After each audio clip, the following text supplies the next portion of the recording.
Hi hello नमस्कार. मी पूजा पुन्हा एकदा माझ्या नवीन ब्लॉगमध्ये अगदी सर्वांचं मनापासून स्वागत करते. तर 4-5 दिवसासाठी आम्ही देवदर्शनाला चाललो होतो. तर मग बॅग वगैरे सगळी रात्रीच पॅकिंग वगैरे करून ठेवून दिली होती, कारण की ऐन टाईमावर लक्षात राहत नाही काय घ्यायचं आणि काय नाही, आणि मग सगळं विसरून जातं. त्याच्यासाठी बॅगिंग वगैरे पॅक वगैरे करून घेतलं आणि सर्व स्वयंपाक वगैरे बनवून पण पिशवीमध्ये सगळं घेऊन घेतलं होतं, कारण की मग आम्हाला पुढे जाऊन थांबून जेवण वगैरे करायचं होतं त्याच्यासाठी. आणि मग सर्व सामान वगैरे ठेवून घेतलं आणि आबीची अशी मस्ती चालू होती. तिला किती मजा यायली बघा. आबी कुठं चालला तू? कुठं फिरायला? बघा कसं हसायला.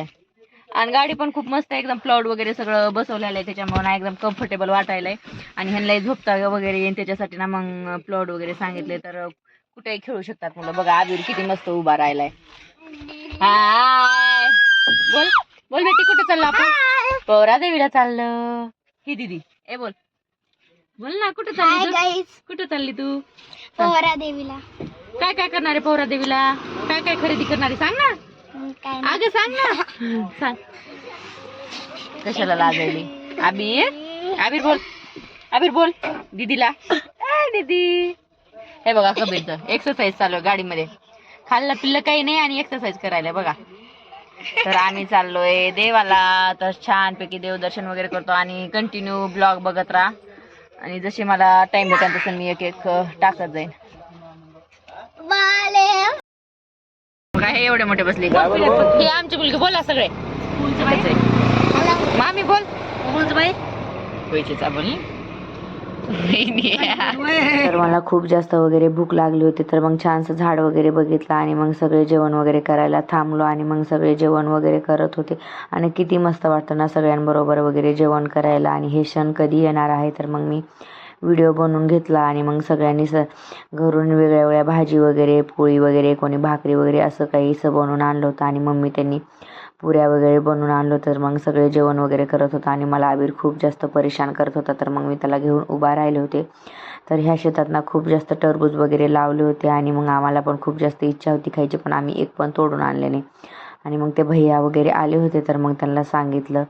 तर मग सगळ्यांचे जेवण वगैरे झाले होते आणि माझंच बाकी होतं. तर मग मी पण जेवण वगैरे करून घेतलं आणि मग आम्हाला पुढच्या प्रवासाला निघायचं होतं. तर मग ते भैयाकडून टरबूज वगैरे घेतले आणि मग पुढच्या प्रवासाला निघालो, कारण की ना मग लवकर जायचं होतं आणि औंढा नागनाथला जायचं होतं. मग तिथं लवकर बंद होऊन जातं, त्याच्यासाठी मग लवकर निघायचं होतं. तर मग सगळ्यांची आवर झाली आणि मग आम्ही गाडीमध्ये बसून पुढच्या प्रवासाला निघालो.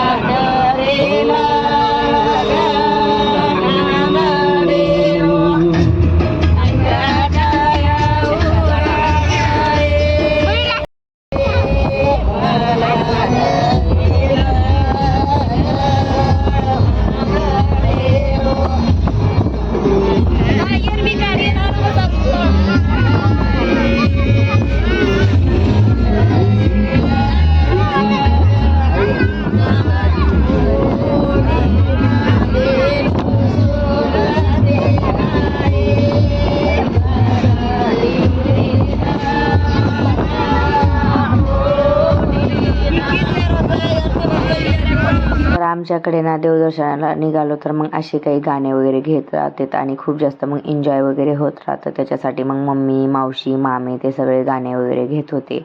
तर चला मला आता तुम्ही गाणे वगैरे घेते, तर मग मी तुमचा एक व्हिडिओ घेऊन टाकते. तर मग छानसं त्यांचा व्हिडिओ घेतला आणि मग छान ते गाणे वगैरे घेत होते. आणि मग आम्हाला पुढच्याही प्रवासाला निघाला होता. तर हा औंढा नागनाथ कसा होता आणि किती छान आम्ही दर्शन वगैरे घेतलं हे तुम्हाला पुढच्या व्हिडिओमध्ये दाखवून.